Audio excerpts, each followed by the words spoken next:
upper 60s by Tuesday. All right, Justin, sounds good. It's Friday at midday. You know what that means? Only one thing. Time for the Bell Breakdown. We call it that because our film critic's name is Josh Bell, and he's the best at what he does. That is why.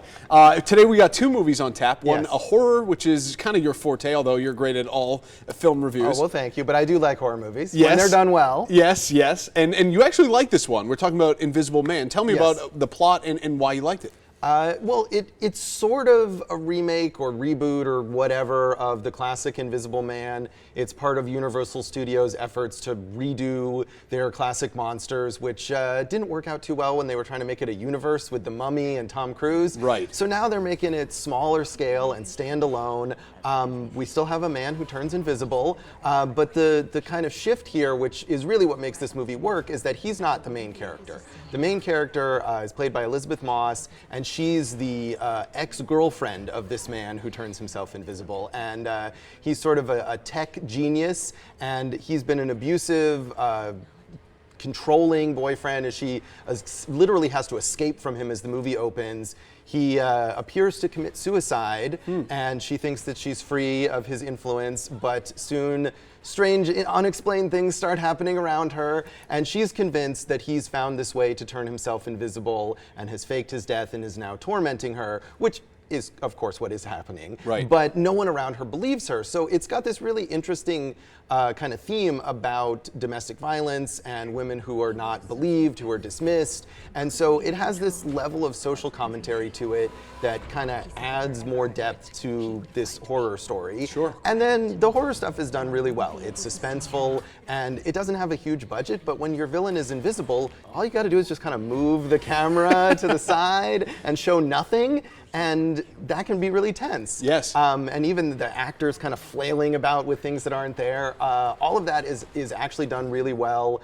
Elizabeth Moss is fantastic. I mean, she always is, but she really gives you that emotional realism that you need. It's not just about a scary bad guy stalking her. It's about the fear that she feels and the way that she wants to change her life and the way that people that she trusts have kind of mistreated her. So it's a really fascinating character piece as well as a suspenseful horror movie. So I think it's done quite well. Absolutely. And I was watching the trailer about an hour ago. I was tense just watching the trailer. Yeah. I'm curious about the paranormal part of it because obviously there is this invisible man who managed to somehow fake his death. Do they explain that paranormal part of it during the film? They do. It's more almost science fiction-y than paranormal. They do have a kind of, again, it's set in Silicon Valley, and so it's this kind of tech angle that they use instead of the old from the H.G.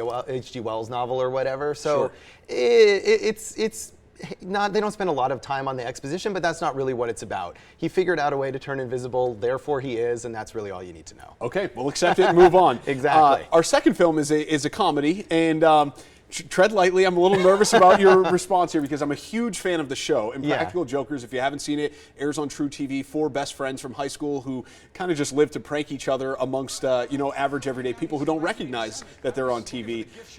You didn't love the movie. Tell me why not. No, well, see, this is really, it's sort of amazing to me that this movie has become a huge thing. It was a limited release last week. It made a ton of money, and now it's going to be everywhere this week. Wow. I didn't realize these guys were so popular. Yeah. But obviously they have a lot of fans, and I'd never seen the show before.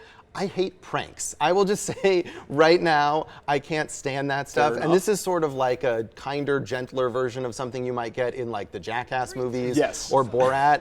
And I didn't like those movies at all. I don't find pranks funny. I find them kind of mean-spirited. These guys are much less mean-spirited than some of those others.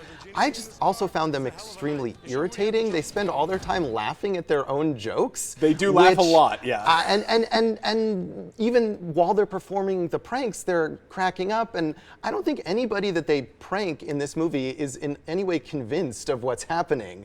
That's the appeal of it, really. I wasn't a big fan. And then they add this kind of scripted story element to tie the pranks together to make it into a movie where there's a flashback to them as teenagers and they're going on a road trip to this Paula Abdul party. Paula Abdul plays a large role in this movie somehow. That stuff just doesn't work at all. It's kind of half-hearted. I mean, really, people who go see this movie are going for the pranks because that's why the show is popular. So you kind of have to get through all the rest of this other stuff too. Right.